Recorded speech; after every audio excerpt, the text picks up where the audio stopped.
보아스가 먹고 마시고 마음이 즐거워 가서 곡식 단더미의 끝에 눕는지라. 룻이 가만히 가서 그의 발치 이불을 들고 거기에 누웠더라. 밤중에 그가 놀라 몸을 돌이켜 본즉 한 여인이 자기 발치에 누워있는지라. 이르되, 내가 누구냐? 나는 당신의 여종 루시오니 당신의 옷자락을 펴 당신의 여종을 덮으소서. 이는 당신이 기업을 물을 자가 됨이니이다. 내 딸아, 여호와께서 내게 복 주시기를 원하노라. 내가 가난하건 부하건 젊은 자를 따르지 아니하였으니 내가 베푼 인애가 처음보다 나중이 더하도다. 그리고 이제 내 딸아, 두려워하지 말라. 내가 내 말대로 내게 다 행하리라.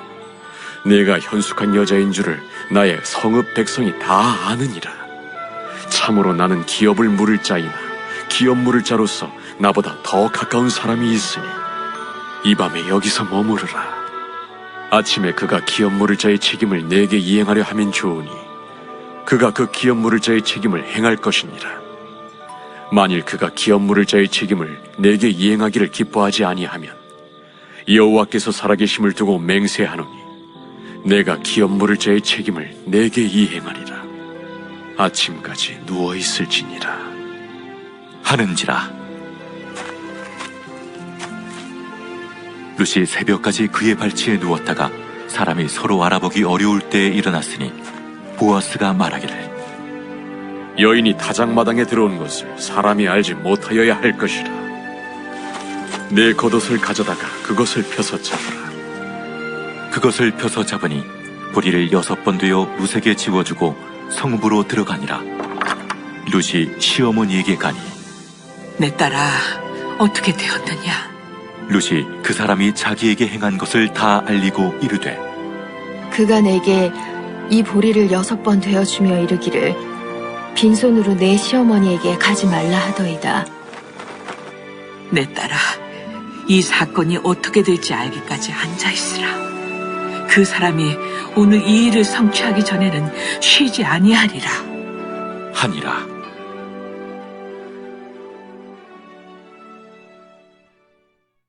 사랑하는 성도 여러분, 입술의 열매를 창조하시는 하나님께서 오늘 하루도 여러분의 입술의 고백을 들으시고 기적을 허락해 주시기를 소원하면서 9월 25일 금요일 새벽 예배를 하나님께 드리겠습니다.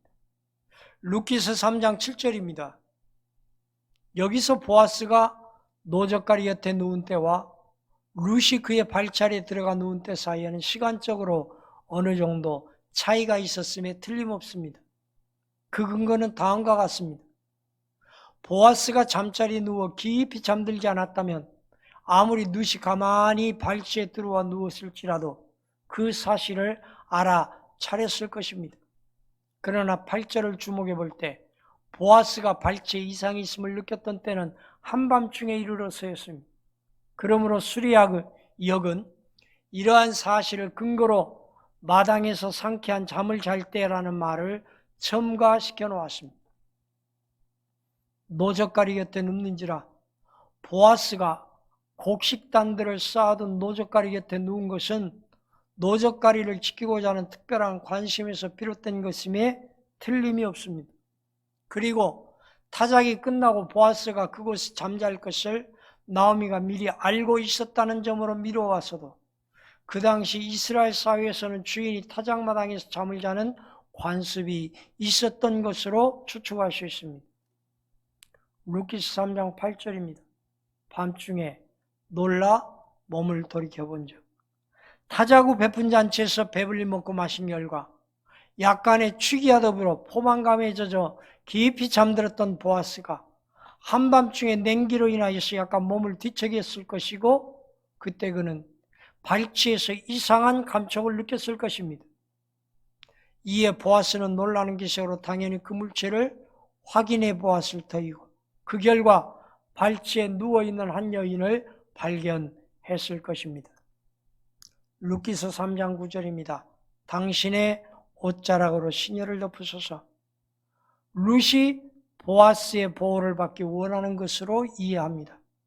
여호와께서 당신의 백성을 독수리 날개 아래 보호하신 같이 룻은 보아스의 날개 아래서 보호받기를 원했기 때문이며, 룻이 보아스의 날개 아래서 보호를 받는 길은 결혼을 통해서였습니다. 후일 이 같은 표현은 하나님께서 이스라엘 백성과 언약 관계를 맺는 것을 상징적으로 나타낼 때도 사용되었습니다. 당신은 우리의 기업 물을 자가 됨입니다. 히브리 원어대로 직역하면 당신은 기업 물을 자이므로 라는 이야기입니다. 즉 룻은 보아스가 엘리멜렉 가정의 기업 물을 자이기 때문에 자기와 결혼해달라고 부탁했던 것입니다. 3장 10절입니다. 연소한 자를 쫓지 아니하였으니, 이 말은 룻이 매우 젊은 여인이었던 만큼 자신의 육신의 안목대로 젊은 남자를 쫓을 수도 있었으나 그리하지 아니하고 시어머니의 뜻을 쫓아 그리고 가문의 명예를 위해 자아희생적인 행동을 한 것에 대하여서 보아스가 칭찬하는 말입니다. 너의 베푼 인애가 처음보다 나중이 더하도다. 룻이 처음 베풀었던 인애는 자기 본토 친척 아비집을 버리고 시어머니를 모시기 위해 베들레헴으로 왔던 것이며, 나중에 베풀었던 인애는 시어머니를 잘 공경할 뿐만 아니라 젊은 과부로서 정욕을 쫓지 않고 하나님의 말씀을 따랐던 것입니다. 특별히 본절에서 보아스가 인애라는 말로 그녀의 현숙함을 표현했는데, 이 말에 주목해 볼 필요가 있습니다. 즉 인애라는 말에 해당하는 히브리어 헤세드는 이스라엘과 맺은 하나님의 언약적 사랑을 의미하며, 때로는 인간관계에서 끊을 수 없는 우정이나 사랑을 나타낼 때에도 사용되었습니다. 그러므로 보아스는 룻의 행위가 진실된 사랑의 근거였음을 칭찬했던 것입니다. 룻기서 3장 11절입니다. 내가 너의 말대로 너에게 다 행하리라. 고엘이 되어줄 것을 겸손히 청하는 룻의 요구에 보아스는 일체의 변명이나 망설임 없이 이스라엘 관례에 따라 정당한 것으로 받아들였습니다. 현숙한 여자, 이 말에 해당하는 히브리어 에쉐트 하일은 본래 힘 있는 여자, 능력 있는 여자를 의미합니다. 그러므로 이 말은 신체적으로나 도덕적으로뿐 아니라 영적으로도 가마력이 있고 덕이 있는 여자를 가리킵니다. 나의 성읍 백성, 이 말은 문자적으로 내 백성의 온 문을 의미합니다. 당시 이스라엘 백성들은 주로 성문에 앉아서 이야기를 나눴습니다. 특히 성문에서는 그 성읍의 장로들이 백성의 송사를 맡아 재판하던 장소이기도 했습니다. 룻기서 3장 12절입니다. 여기서 보아스는 자신의 소욕대로 행동하지 아니하고 자기보다 더 가까운 친족이 있다는 사실을 룻에게 알려줌으로써 그에게 먼저 고엘의 의무를 물어야 함을 일깨워 주었습니다. 따라서 보아스의 이러한 조치는 율법의 정도를 따르는 신중하고 분별 있는 행동이었습니다. 룻기서 3장 13절입니다. 이 밤에 여기서 머무르라. 때는 시간상으로 한밤중이었으므로 이미 성문은 굳게 닫혀 있었을 것입니다. 따라서 룻이 지금 보아스를 떠나가면 그곳은 들판이기에 그녀가 마땅히 들어가 쉴 만한 곳이 없었습니다. 이러한 룻의 형편을 잘 알고 있는 보아스는 룻을 위해 세심한 배려를 베풀었던 것입니다. 룻기서 3장 14절입니다. 새벽까지 그 발치에 누웠다가 룻은 보아스의 말에 따라 새벽 곧 성문이 열리며 사람들이 잘 알아볼 수 없는 시간까지 보아스의 발치에 누워 있었습니다. 피차 알아보기 어려울 때 일어났으니 사람이 알지 못하여 할 것이라.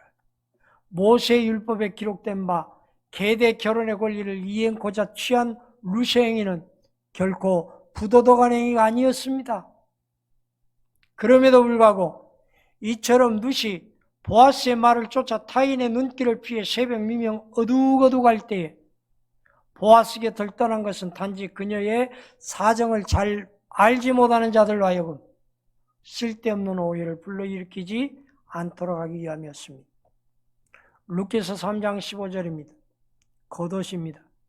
이 말에 해당하는 히브리어 밑에 파하트는 성경 이사야 3장 22절에 한 번 더 나옵니다. 이는 겉옷을 의미합니다. 따라서 3절에서 언급된 옷과 분명히 다릅니다. 그래서 영어 번역본에서는 수건으로 혹은 어깨 걸치기로 각각 번역되어 있습니다. 이에 따라 어떤 사람은 이 겉옷을 커다란 어깨 걸치개로 해석합니다. 본문에서 이 겉옷으로 보리를 싼 것으로 보아 단순한 겉옷이라기보다는 외투에 걸쳐 덮는 커다란 수건으로 번역하는 것이 타당할 것 같습니다. 보리를 6번 대요. 몇몇 주석가들은 여기 6번 된 것을 오멜로 생각합니다. 오멜은 예바의 10분의 1로서 한 오멜은 약 2.3리터에 해당합니다. 따라서 6오멜은 약 14리터 정도, 7대 정도가 되어지겠습니다. 보아스가 룻에게 보리를 6번 대어 주었다는 행위는 자신의 말이 헛된 것이 아니라 진심을 합격시켜주고자 그녀를 안심시키려고 했을 것입니다. 아울러 안식년 규례에 따르면 6년은 봉사와 수고의 기간이며 7년째는 안식과 해방의 순간입니다. 따라서 보아스는 룻에게 6번 보리를 대어줌으로써 수고와 노역의 긴 기간이 이제 다 되었음을 암시한다고 합니다. 나오미는 즉각 그 상징적 의미를 알았던 것 같습니다. 룻기서 3장 16절입니다. 어떻게 되었느냐? 영어에서 너는 누구인고? 라고 번역했습니다. NIV에서는 어떻게 되었느냐? 라고 의역했습니다. 이 말 다음에 바로 이어서 룻이 시어머니에게 간밤에 있었던 일을 소상히 이야기한 것으로 보아 어떻게 되었느냐? 라고 번역하는 편이 자연스럽겠습니다. 룻기서 3장 17절입니다. 빈손으로 너의 시어머니에게 가지 말라. 보아스도 분명 룻의 행동 배후에는 그녀의 시어머니 나오미의 세심한 배려와 조언이 있었음을 충분히 감지했을 것입니다. 따라서 보아스는 룻에게 보리를 6번 대어주는 행위를 통하여 자신도 나오미의 그러한 계획에 순순히 응할 용의가 있음을 암시해주고 있습니다. 3장 18절입니다. 룻으로부터 간밤에 일어난 일들의 시종을 들은 나오미는 룻에 대한 보아스의 호의와 예정을 확신하게 되었을 것입니다. 따라서 보아스의 신실한 인격으로 보아 조만간 약속된 계획을 이행하리라고 믿었습니다. 그래서 지금은 더 이상 다른 계획을 세우거나 안달할 때가 아님을 알았고 오직 보아스의 조치를 기다리는 것이 최대로 현명한 방법임을 깨달았습니다. 이는 일의 결국이 하나님께 달려있음을 믿는 히브리적 신앙의 표현입니다. 묵상을 위한 질문입니다. 간절한 소원을 가지고 믿음으로 기도드렸다면 잠잠히 기다려야 합니다. 하나님, 오늘로 저희를 위해 계획하시고 진행하시고 이루어 주시옵소서라고 기도드리며 잠잠히 하나님만 바라보시기를 바랍니다.